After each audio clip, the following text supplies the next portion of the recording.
Colonel George Bud Day had no business being in Vietnam. A Marine gunner in World War II, a jet pilot in Korea, the only man to survive ejecting upside down at 300 feet with no parachute deployment. He was a certified badass who had already paid his dues. Instead, he now found himself commanding Operation Commando Sabre, an experimental unit created to replace slow-moving spotter planes with supersonic fighters. His mission: find and mark a hidden SAM site near the DMZ for incoming bombers. Day had called the whole thing a very bad idea from the start. The brass happened to agree with him, but made it his responsibility anyway. On August 26, 1967, the old man's wisdom proved right. In the middle of his 65th mission, a SAM site Day was hunting found him first. As his F-100F Super Sabre banked for cover, 37mm anti-aircraft fire ripped through the tail. Once again, Day was jumping out of a plane. He hit the trees hard, shattering his right arm and wrecking his knee. Then came the ultimate absurdity. To his amazement, a child stepped from the jungle, pointed a rusted rifle at one of America's most decorated pilots, and stole his watch. And somehow this moment would seem merciful compared to the dark horror that was to come. A very bad idea. George Day had no reason to be in Vietnam. A Marine gunner in World War II, F-84 Thunderjet pilot in Korea, a veteran of RAF Wethersfield with the 55th Bomb Squadron, where he'd pulled off the impossible, bailing out of an F-84F Thunderstreak known as the Atom Bum, after its engine tore apart on approach. Ejecting at under 300 feet while rolling inverted, he crashed through trees, his chute failing to deploy. He walked away with only a broken ankle, becoming the first jet pilot to survive a parachuteless ejection. He was more than eligible for retirement, but as is often the case, war had seeped into his bones. He wasn't ready to stop. One more year, he told himself. One last mission before leaving it all behind. With over 5,000 flight hours, he arrived at Tuy Hoa in April 1967, flying the F-100D with the 309th TFS. But the brass offered him command of a new experimental unit, Detachment 1, 416th Tactical Fighter Squadron, stationed at Phu Quoc. It was an untested gamble, and Day would be its first leader. North of the demilitarized zone, the Ho Chi Minh trails were bristling with Soviet-supplied SA-2 SAMs and AAA batteries. American pilots were being slaughtered. Over 250 forward air control, or FAC aircraft, had been shot down. The slow-moving Cessna 01 Bird Dogs and 02 Skymasters were easy prey. Something had to change. A desperate idea emerged. Replace the sluggish FAC aircraft with the F-100 Super Sabre. Fast, rugged, but already being phased out. The brass hesitated. It was just talk until May 22, 1967. That day, an SA-2 obliterated O-1E 51-12102, taking the life of Lieutenant Colonel Lester Holmes near the DMZ. The loss was a tipping point. The Air Force had no choice. They formed the first Super Sabre FAC squadron, and Bud Day was given the reins. He didn't hold back. He told them it was, quote, a very bad idea. He thought the F-100F wasn't built for this kind of mission. But his doubts were ignored, and on June 25th, he took the job anyway. He was not one to shy away from action. Jets were scavenged from the dwindling fleet of F-100Fs, pieced together from whatever could be spared. The operation began at Phan Rang in May 1967, but by June 15th, the unit was fully concentrated at Phu Quoc. Pilots were pulled from other units and thrown into a 4-month tour flying borrowed jets, their home squadrons supplying aircraft and basic infrastructure. The project became official under the name Operation Commando Sabre. 16 volunteer pilots, 4 of them former OA-1 FACs, converged at Phu Quoc, the closest F-100 base to North Vietnam. Bud Day threw himself into the mission. He had 2 weeks to make it work. He shaped new tactics for the squadron, turning Commando Sabre into something lethal. The unit needed a call sign. Day thought back to a song he'd heard in a Las Vegas nightclub in 1958, Johnny Mathis's Misty. The name stuck, and soon the name Misty became feared in the jungle below. Day's instincts were soon put to the test. Flying low, slicing through the treetops, he caught something. A subtle break in the jungle. A truck, carefully camouflaged. He tore in, head-on, firing a rocket that detonated on impact. The explosion obliterated the vehicle, but he wasn't done. He called in a flight of F-105Ds and went back for another pass. He fired a second rocket deep into the trees. The jungle erupted. 28 secondary explosions ripped apart the landscape, peeling back the camouflage to reveal a hidden truck park and a SAM site. Targets multiplied. The F-105s went to work. Day had turned a single truck into a devastating victory. Left turn. On August 26, 1967, Day and Captain Corwin Kippenham, flying as Misty 31, were already tightening their harnesses inside the cockpit of their F-100F when the courier plane came skidding down the runway. A vehicle surged toward the courier and raced straight to Misty 31. An airman sprinted from the Jeep, urgently thrusting a freshly developed reconnaissance photo into Day's hands. The grainy image revealed clear danger. A radar van alongside 3 SA-2 missiles hidden among fruit trees west of Fingers Lake, near the perilous edge of the demilitarized zone. 7th Air Force had only one demand. Misty 31 must immediately verify the target and guide an airstrike against it. Day, seated behind Captain Kippenham, felt adrenaline rise. For Kippenham, a former O-1 FAC pilot experiencing his first Misty mission, having Day aboard was both a tremendous honor and deeply intimidating. It was Day's 65th incursion into enemy territory.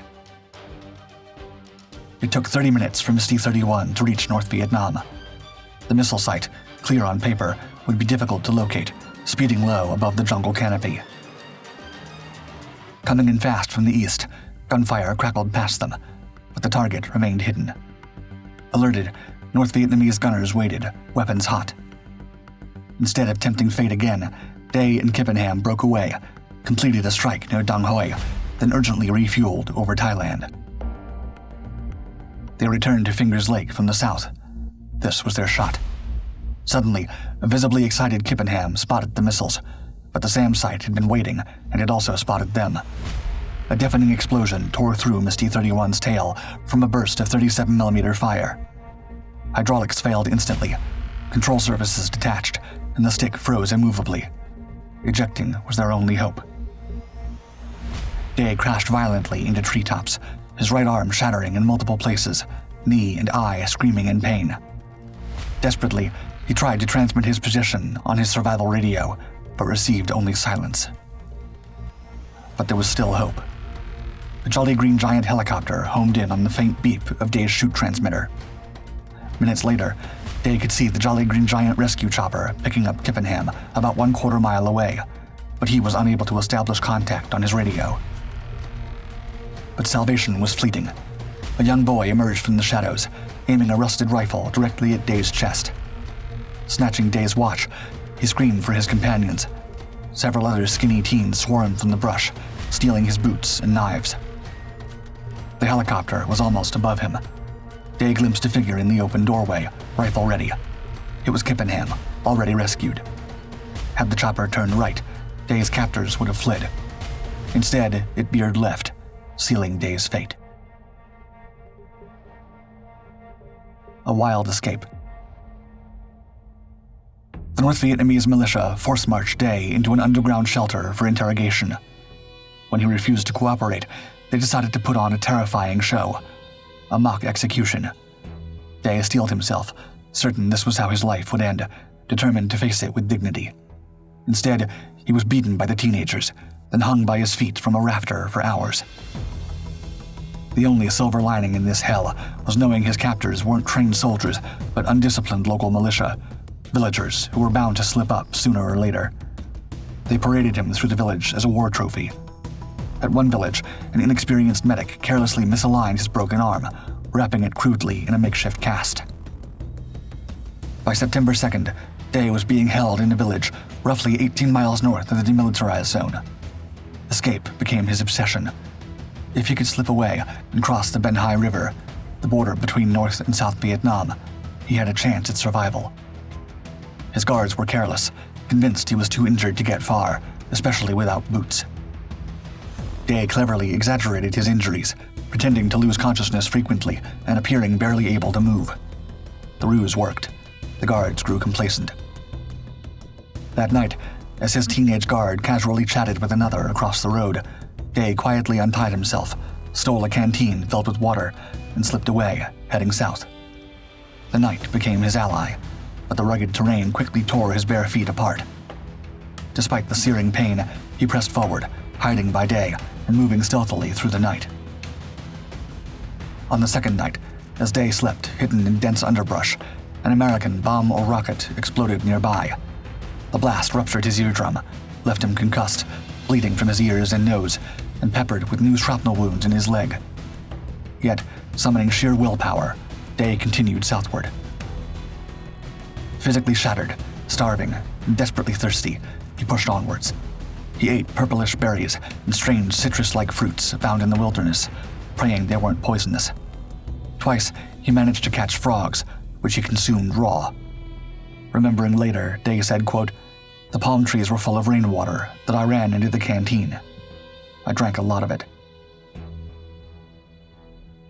Several times, he saw Vietnamese soldiers and civilians dangerously close, but they never spotted him. On the 8th night, Day reached the Ben Hai River, floating silently across using bamboo logs hidden beneath branches. A sentry looked in his direction briefly, but dismissed the drifting shape as harmless debris. Unbeknownst to Day, he'd accomplished something extraordinary, becoming the only POW to escape from North Vietnam entirely on his own during the war. Between the 12th and 15th day, he'd completely lost track of time. He heard helicopters. Marine choppers were evacuating infantry nearby. Stumbling desperately toward the landing zone, he arrived moments too late. He was agonizingly close, just a few miles from American-held territory. The next morning, Day desperately tried signaling an American O-1 aircraft overhead. Instead, he alerted a Viet Cong patrol. Gunfire erupted, and as Day fled, bullets pierced his left thigh and hand. Less than 2 miles from the U.S. Marine Corps camp at Con Thien, Day's incredible run ended in capture once again. The Hilton and the Plantation. As an actual VC unit, his captors had a medic with better medical skills than the previous lot. The VC patched Day up and fed him enough so he could make it back to the camp he had escaped from, at first carrying the battered airman on a stretcher. Waiting on the other side of the river were his new hosts, and this time it was North Vietnamese Army regulars with good uniforms and AK-47 rifles. Once he arrived back at his original camp, the North Vietnamese punished him for the crime of escaping. His arm was broken once again. He got his boots back, minus the laces. The boots were strapped at the ankles with wire, and as he walked along, they collected pebbles and debris, which chewed up his ankles. Day called it the Bloody Shoe March. He slowly made his way to a camp near Hanoi, where Day got his first professional interrogation from a man Americans called the Rodent, a rat-based official who many POWs encountered on their way north. The Rodent wanted military information, which Day refused to give him. One of the guards twisted Day's right arm in the cast. His wrist broke with a snap. The Rodent threatened to have Day's left arm broken as well. His left hand, where he had been shot during recapture, was already unusable, with the fingers curled back into a claw. Day made up a lot of false information and gave it to the Rodent, and the torture stopped for a while. Neither then nor later did he disclose the Misty mission or operations. Nor did he tell the enemy, also called the V, that he was a lawyer, which would have added a special dimension to any compromising statements he made, if they'd been able to induce him to make any. They took Day to Hanoi by truck, getting there in about 3 days. POWs were extremely important to the North Vietnamese war effort. Not only did they provide ample opportunity to weave propaganda narratives favoring the North, but they also were a shot at extracting intel and a massive bargaining chip when ceasefire talks eventually emerged. He arrived at Hoa Lo Prison in the heart of Hanoi. Built by the French at the turn of the century, the fortress was massive and intimidating. Its stone walls 14 feet high, topped with broken glass. The Vietnamese called it the Fiery Furnace.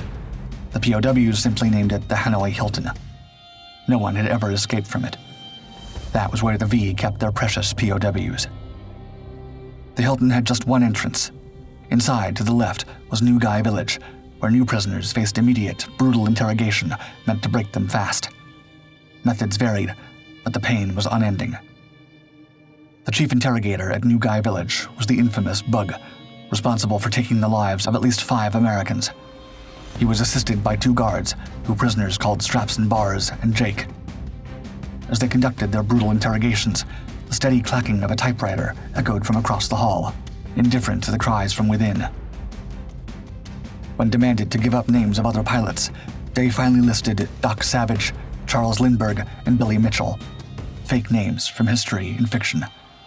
Eventually, he was moved to another section known as Little Vegas, where speakers constantly blared propaganda statements by American anti-war politicians and confessions coerced from other prisoners. By this point, Day's condition had deteriorated drastically. When the cast on his right arm was removed, his hand hung limp and useless. He weighed barely 100 pounds and couldn't even care for himself. Another prisoner, Air Force Major Norris M. Overly, was assigned to look after him. Soon, Day and Overly were transferred to another camp called the Plantation, just a few miles away. The reason became clear. Overly was also to help care for another badly injured POW, Navy Lieutenant Commander John S. McCain III, who'd been shot down and captured on October 26, 1967. McCain's father, Admiral John S. McCain Jr., was soon to become commander of U.S. Pacific Forces, and the Vietnamese hoped to exploit this. Compared to Hoa Lo, conditions at the plantation were more tolerable, as it had once been a French mayor's estate. High-ranking Vietnamese officials frequently visited McCain, attempting to pressure him into cooperation, but McCain refused. Most POWs adhered strictly to the U.S. military code of conduct, giving only their name, rank, serial number, and date of birth. Day and McCain were considered among the toughest resistors, enduring severe hardship before providing any useful information. A few prisoners cooperated willingly, gaining special privileges, but they were the exception. In February 1968, Overly was released early, leaving Day and McCain to support each other.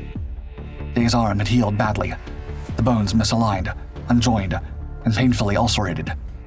McCain improvised a splint using bamboo and rags, carefully resetting Day's broken bones. Remarkably, within a month, Day's bones fused back together. Years later, American doctors remarked that McCain's impromptu medical treatment was astonishingly effective. At the plantation, Day and McCain learned the tap code POWs used for secret communication, knowing full well that being caught meant severe punishment. Star-Spangled Banner. April 28, 1968. Bud Day was dragged to the zoo, a nightmare hidden in the southwestern suburbs of Hanoi. A punishment camp, a place for the broken, the defiant, those who wouldn't yield. There, Day endured unrelenting agony. When American liberals, journalists, and visitors to Hanoi all praised the Viet Cong, dismissing reports of mistreatment, he felt betrayed. Day seethed when he learned that CBS News had on 9 separate occasions assured the world that prisoners were being treated well. In the end, he gave them what they wanted, a confession, a fabrication loaded with nonsense. He told them of a transportation committee, a network of trucks poised to escape Hanoi. He invented a pass and identification committee, churning out false papers. He did not know if they believed his story, but if it was enough to stop the pain for a couple of hours, it was good enough. Then, in September, there was a sudden shift. Ho Chi Minh, the leader of North Vietnam, had passed away. It became clear that the brutality of the POW camps was a specific request of Minh. Without him, the machine slowed. But it did not stop. June 1970. Blindfolded. Hauled back to the Hanoi Hilton. The conditions were better, but comfort was relative. Then, something incredible happened. On the night of November 21st, 1970, the roar of HH-3E helicopters shattered the silence over North Vietnam. Their target was the heavily fortified prison camp of Sun Tai, just 20 miles from the Hilton, and a site where over 50 American POWs were believed to be held captive. Months of grueling training had led to this moment. As the lead helicopter crash-landed inside the compound, Green Berets stormed out, guns blazing, eliminating stunned North Vietnamese guards in seconds. They moved fast, clearing barracks, calling out for Americans. Silence. The cells were empty. The prisoners had been moved just days before. Outside the camp, another firefight raged. Raiders had mistakenly landed near a barracks full of Chinese and Soviet military advisors, triggering a fierce skirmish. But in 27 minutes, the Americans were gone, exfiltrating with 0 casualties. Though the raid was a tactical masterpiece, its failure was bitter. It had delivered a gut-wrenching blow to the V and their prisoner camps. In desperation, POWs were moved again, herded into the Hilton like cattle. Overcrowded, yes, but at least they were together, and conditions were much better, perhaps for fear of an imminent raid. In room 7, 45 men crammed into a space meant for half. But they were Americans, and they would not break. They organized a church service. The guards, led by Bug, stormed in, demanding it stop. The men refused. When the guards dragged Lieutenant Colonel Robinson Risner, the man leading the service, and others away, Bud Day took a breath and started singing the Star-Spangled Banner. The entire camp joined in. For 2 hours, their voices rang out, defiant, singing patriotic American songs. The Viet Cong did not dare interrupt them again. The rumors of peace talks began to reach the Hilton. It seemed impossible, so far away from their reality. To make matters more concerning, during the preliminary peace talks in Paris in December 1970, the roster of POWs did not include Bud Day. Because of Overly's reports, they knew he was there, and the V was hiding him. Day's wife and the U.S. government demanded the North Vietnamese to include Day if the talks were to proceed. Meanwhile, the endless cycle of moving from camp to camp, getting beaten and interrogated, continued. In March 1971, Day was sent to Skid Row, 5 miles outside Hanoi. It was a confinement camp where he faced solitude inside a coffin-sized cell for weeks on end. Of his 67 months as a prisoner, he would spend 38 in isolation. Later that year, another shift came. He was moved to another camp, this one called Heartbreak Hotel. Then he was shuffled back to Skid Row, then again to the Hilton. Months passed, and the cycle did not end. Day and his fellow men adapted and resisted, fighting to keep their sanity. They entertained themselves with memories. Wednesday and Saturday were movie nights. A prisoner would recall a film, as detailed as they could, every line of dialogue they could remember, and bring it to life for the others. Among the best storytellers was John McCain. On December 18, 1972, the air filled with the distant roar of bombers. Linebacker 2 had begun. The Americans were coming. Explosions rained down on Hanoi, and suddenly, high-ranking Viet Cong officers appeared at the Hilton. The safest place in the city was inside the prison. Day versus the U.S. January 27, 1973. The announcement came down like a thunderclap. The Paris protocols were signed. The war was over. The prisoners were going home. After years of agony, it was real. The releases began on February 12th. Bud Day's Freedom Day came on March 14th. The wait was agonizing, but then, finally, the Air Force C-141s touched down at Gia Lam Airfield. One by one, the men boarded, stepping onto the planes that would carry them away from hell. The moment the wheels lifted off, the cabin erupted. Cheers, tears, unrestrained joy. Hanoi was behind them. Clark Air Base in the Philippines felt like a world away from the filth and suffering of captivity. Medical teams swarmed them. They enjoyed their first real meal in years. Day received a call from his wife. He had not heard from her in 5 years. Her voice was strong and steady. It crashed over him like a wave. Days later, at March Air Force Base, California, he was in her arms again. Their 4 children clung to him. Home, at last. In captivity, time had not stood still. He'd been promoted twice. He was now Colonel George E. Bud Day. But his body had been shattered. It would take a year of brutal rehabilitation, 13 waivers, and sheer willpower to return to flight status. He trained on the F-4 and took his place as vice commander of the 33rd Tactical Fighter Wing at Eglin AFB, Florida. In 1974, he and his brothers in arms, McCain among them, returned to South Vietnam. This time they were honored, recognized for their unimaginable endurance. Then, on March 6, 1976, President Gerald Ford draped the Medal of Honor around Bud Day's neck for his incredible escape attempt after being shot down and his refusal to cooperate with the North Vietnamese. No one in the Air Force had ever worn as many decorations as Bud Day. Nearly 70 in total, over 50 earned in combat. The Air Force Cross, the Distinguished Service Medal, the Silver Star, 12 campaign battle stars, a legacy forged in blood, defiance, and unbreakable will. In 1976, he stepped out of uniform, but not out of the fight. He took up the law, passing the Florida bar in 1977. From his practice in Fort Walton Beach, he stood up for his fellow veterans, taking the fight to Washington and never backing down. One of his fiercest fights was against his own former employer, the United States government. It started in 1995, when Day, long accustomed to receiving medical care at Eglin AFB, was turned away. The rules had changed. Retirees were now expected to apply for Medicare. A lifetime promise, one made to every military member who had served, was being discarded like an old contract. Day was furious. He wouldn't accept it. In 1996, Day filed a class action lawsuit for military retirees denied promised lifetime medical care.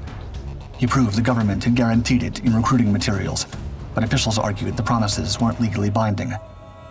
A 2001 federal ruling favored Day, but the U.S. Court of Appeals reversed it in 2002, and the Supreme Court declined the case in 2003.